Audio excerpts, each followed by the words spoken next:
네, 벌써 3주째네요. 1주, 2주 이제 잘 보냈습니까?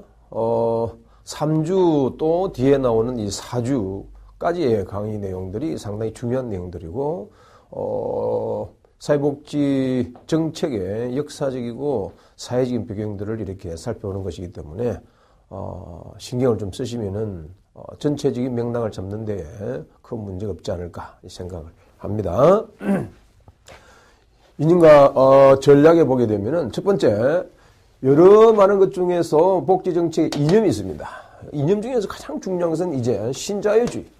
신자유주의는 이제 우리 네오라 보통 이야기하죠. 뉴 네오리버럴리즘이라고 그러는데 70년대부터서 시작하기 시작한 경제적 자유주의 중에 이제 하나인데 19세기에 자유방임주의적인 그 결함에 대하여서 국가에 의한 사회정책의 필요성을 인정한다. 무슨 말인가 하니, 원래의 자유주의는 자유방임이라는 그런 차원이 상당히 강한 것이죠. 국가의 어떤 그러한 통제적인 것보다는 자유방임적인 그런 상황이 굉장히 강했습니다.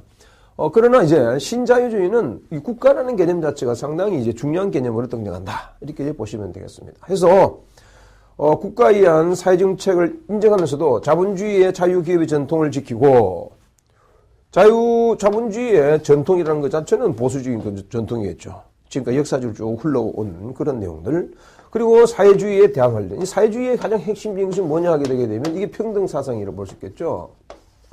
따라서 이 자유와 이 평등이라는 이 두 가지 요소가 우리 인류의 역사에 있어서 또 사회복 정책에 있어서 상당히 중요한 개념이다. 이렇게 보시면 되겠습니다. 어떤 한편으로서는 거의 평등과 자유의 어떤 역사이지 않느냐 이렇게도 볼 수 있습니다. 다시 말해서 인류의 역사는 끊임없는 이러한 수직관계로 형성되어 들어왔다. 이렇게 볼 수 있는 거죠. 그러나 이 수직관계라는 것은 우리가 저번 시간에 배웠듯이 끊임없는 사회적 불평등을 이야기한다. 이렇게 볼 수 있다 이거죠.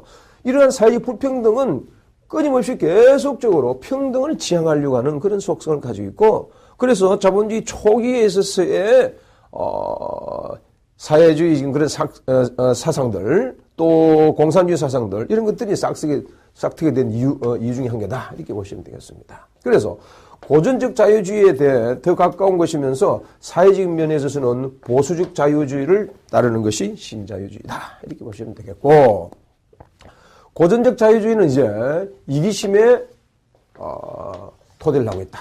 그 이기심이라는 것은 우리가 아담 스미스의 국부론에 있어서의 전 세계 자본주의의 토대의 가장 핵심이 뭐냐 하게 되게 되면은 이기심이다 보는 겁니다. 인간은 끊임없이 이기적인 그런 속성에 따라서 움직인다 보는 거예요. 물론 중세 봉건 시대에 있어서는 이제 종교적인 그러한 사상이라고 볼 수 있는 이타적인 그런 사상이 중요한 것이지만 자본주의 사상에 있어서는 이타적인 것이 아니라 이기적인 것이다. 이렇게 보는 거죠. 따라서 이 이기심이라는 것 자체가 계속적으로 발로되어져서 드러나는 것이 자본주의다. 이렇게 보는 것이죠. 그래서 고전적 자본주의는 시장 자본주의다.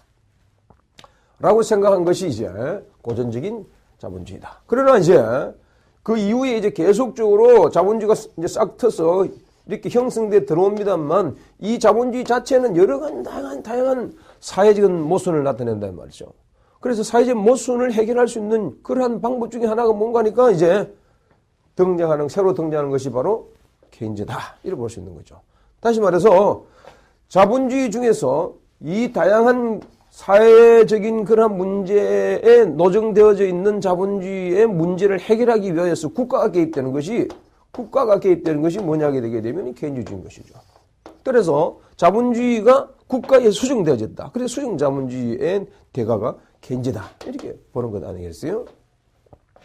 그런데 케인즈주의가 이제 위기에 처해지게 됐다는 얘기죠. 그래서 신자유주의라는 것은 전통적인 공동체를 파괴할 뿐만 아니라 과거 시장의 압력으로부터서 사람들을 방어하는 투쟁의 승리를 얻어진 정부의 사회 프로그램마저 파괴하는 것을 합리화시키는데 신자유주의는 삶의 모든 영역에서 시장적 가치를 강조해 들어온다. 다시 말해서 자본주의의 속성을 가지고 있으면서도 전통적인 그런 자본주의의 자유 경쟁 시스템 속에서도 다양한 여러 문제를 국가에서 차단해 들어왔는데 그중에서 신자유주의는 삶의 모든 영역에서 시장적 가치, 다시 말해서 국가적인 요소이지만은도 그 속에 있는 전통적인 자유주의 속성을 계속적으로 유지하는 것이 신자유주의다. 이렇게 보시면 되겠습니다. 그래서 국가 권력의 개입 정대, 이게 조금 전에 말씀드렸던 수정자본주의의 핵심적인 내용인 것이죠. 현대복지국가, 이 복지국가라고 하는 것은 자본주의를 전제하고 있는 겁니다. 사회주의나 공산주의를 전제하고 있는 것이 아니에요. 사상 자체는 사회주의, 공산주의일 줄 모르지만 자본주의 속에서의 어떻게 하게 되게 되면 평등을 추구할 것인가 하는 것이 복지국가라는 이야기죠. 따라서 이 복지국가의 가장 중요한 것은 필연적으로 국가의 개입이 필요하다. 이렇게 보시는 겁니다. 그래서 자유방임주의의 원리의 현대적 의미를 부활한 것이다. 이렇게 보시면 되겠고, 고전적 자유주의가 국가의 개입의 전면적인 철폐를 주장하는 데 비하여서 고전적 경제주의는 완전 자유방임주의가 돼서 국가는 일반 사회 구성원들이 하도록 그냥 내버려 두는 것이 상당히 중요하다. 이렇게 본 것 아니겠어요? 그러나 이제 신자유주의에서는 정부의 역할이 상당히 중요하다. 이렇게 보는 거죠.